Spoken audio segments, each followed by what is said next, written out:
Historia de los Patriarcas y Profetas. Capítulo 58. Las Escuelas de los Profetas.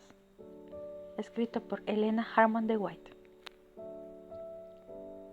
El Señor mismo dirigía la educación de Israel. Sus ciudadanos no se limitaban solamente a los intereses religiosos de ese pueblo. Todo lo que afectaba su bienestar mental o físico incumbía también a la divina providencia y estaba comprendido dentro de la esfera de la ley divina. Dios había ordenado a los hebreos que enseñaran a sus hijos lo que Él requería y que les hicieran saber cómo había obrado con sus padres. Este era uno de los deberes especiales de todo padre de familia y no debía ser delegado a otra persona. En vez de permitir que lo hicieran labios extraños, debían los corazones amorosos del padre y de la madre instruir a sus hijos. Con todos los acontecimientos de la vida diaria, debían ir asociados pensamientos referentes a Dios. Las grandes obras que Él había realizado en la liberación de su pueblo y en las promesas de un Redentor que había de venir, debían relatarse a menudo en los hogares de Israel, y el uso de figuras y símbolos grababa las lecciones de forma indeleble en la memoria. Las grandes verdades de la providencia de Dios y la vida futura se inculcaban en la mente de los jóvenes. Se la educaba para que pudiera discernir a Dios tanto en las escenas de la naturaleza como en las palabras de la revelación. Las estrellas del cielo, los árboles y las flores del campo, las elevadas montañas, los riachuelos murmuradores, todas estas cosas hablaban del Creador. El servicio solemne del sacrificio y culto en el santuario y las palabras pronunciadas por los profetas eran una revelación de Dios. Tal fue la educación de Moisés en la humilde choza de Gosén, de Samuel por la fiel Ana, de David en la morada montañesa de Belén, de Daniel antes de que el cautiverio lo separara del hogar de sus padres. Tal fue también la educación del niño Jesús en Nazaret, y la que recibió el niño Timoteo, quien aprendió de los labios de su abuela Loida y de su madre Eunice las verdades eternas de las Sagradas Escrituras, como se ve en 2 de Timoteo, capítulo 1, versículo 5, capítulo 3, versículo 15. Mediante el establecimiento de las escuelas de los profetas, se tomaron medidas adicionales para la educación de la juventud. Si un joven deseaba escudriñar más profundamente las verdades de la palabra de Dios y buscar sabiduría de lo alto, a fin de llegar a ser maestro en Israel, las puertas de estas escuelas estaban abiertas para él. Las escuelas de los profetas fueron fundadas por Samuel para servir de barrera contra la corrupción generalizada, para cuidar del bienestar moral y el espiritual de la juventud y para fomentar la prosperidad futura de la nación, supliéndole hombres capacitados para obrar en el temor de Dios como jefes y consejeros. Con el fin de lograr este objeto, Samuel reunió compañías de jóvenes piadosos, inteligentes y estudiosos. A estos jóvenes se les llamaba hijos de los profetas. Mientras tenía comunión con Dios y estudiaban su palabra y sus obras, se iba agregando sabiduría del cielo a sus dones naturales. Los maestros eran hombres que no solo conocían la verdad divina, sino que habían gozado de ellos de la comunión con Dios y habían recibido los dones especiales de su espíritu. Gozaban del respeto y la confianza del pueblo tanto por su saber como por su piedad. En la época de Samuel había dos de estas escuelas, una en Ramá, donde vivía el profeta, y la otra en Kiriat Jearim, donde estaba el arca en aquel entonces. Se establecieron otras en tiempos ulteriores. Los alumnos de estas escuelas se sostenían cultivando la tierra o dedicándose a algún trabajo manual. En Israel esto no era considerado extraño ni degradante. Más bien, Se consideraba un crimen permitir que los niños crecieran sin que se les enseñara algún trabajo útil.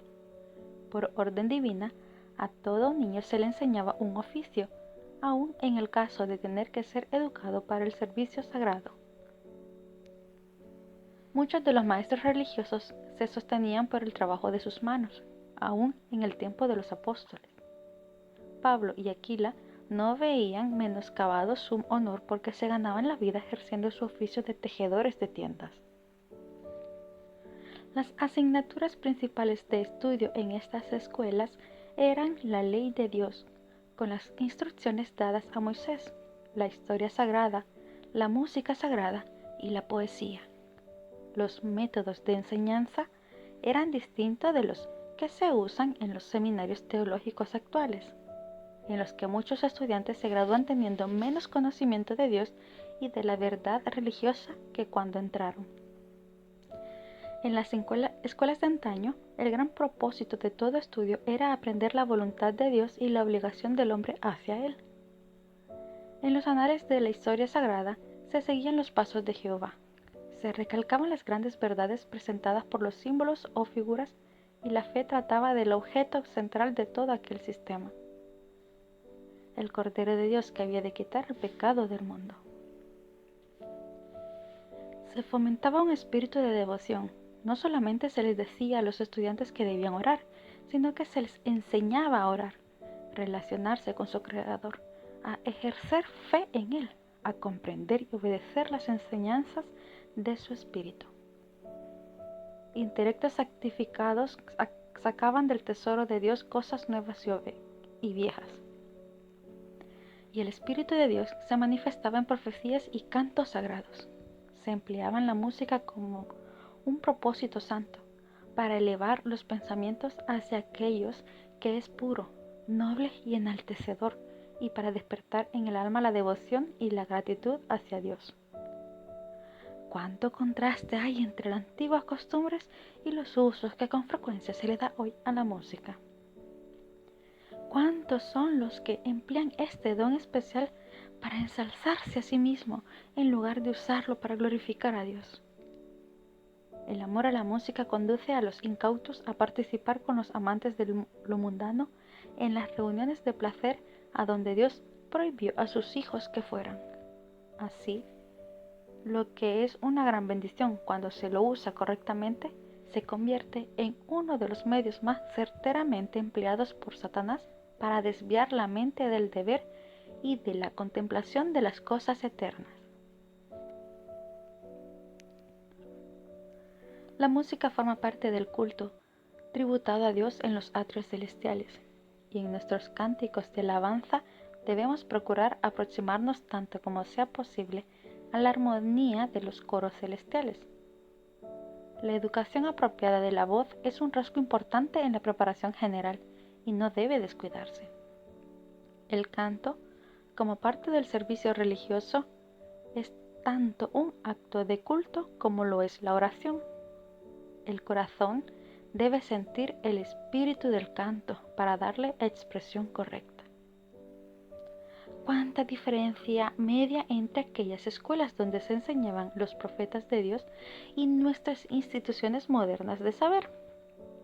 ¿Cuán pocas escuelas pueden encontrarse que no se rijan por los máximos y costumbres del mundo? Hay una falta deplorable de gobierno y disciplina. Es alarmante la ignorancia que existe acerca de la palabra de Dios entre los que se hacen llamar cristianos. Las conversaciones triviales y el mero sentimentalismo pasan por enseñanza en el campo de la moral y de la religión. La justicia y la misericordia de Dios, la belleza de la santidad y la recompensa segura por el bien hacer, el carácter odioso del pecado y la certidumbre de sus terribles consecuencias no se recalcan en la mente de los jóvenes. Las amistades perversas están instruyendo a la juventud en los caminos del crimen, de la disipación y del libertinaje. ¿No podrían los educadores actuales aprender de las antiguas escuelas ebrias algunas lecciones provechosas? El que creó al hombre proveyó para el desarrollo de su cuerpo, alma y mente. Por consiguiente, el verdadero éxito en la educación depende de la fidelidad por la cual el hombre lleva a cabo el plan del Creador. El verdadero propósito de la educación es restaurar la imagen de Dios en el alma. En el principio, Dios creó al hombre a su propia semejanza, lo dotó de cualidades nobles, su mente era equilibrada y todas las facultades de su ser eran armoniosas. Pero la caída y sus resultados pervirtieron estos dones. El pecado echó a perder y casi hizo desaparecer la imagen de Dios en el hombre. Restaurarla es el objeto con que se concibió el plan de la salvación y se le concedió un tiempo de gracia al hombre. Hacerlo volver a la perfección original en la que fue creado es el gran objeto de la vida, el objeto en que estriba todo lo demás. En obra de los padres y maestros en la educación de la juventud, cooperar con el propósito divino y al hacerlo son coadjutores de Dios.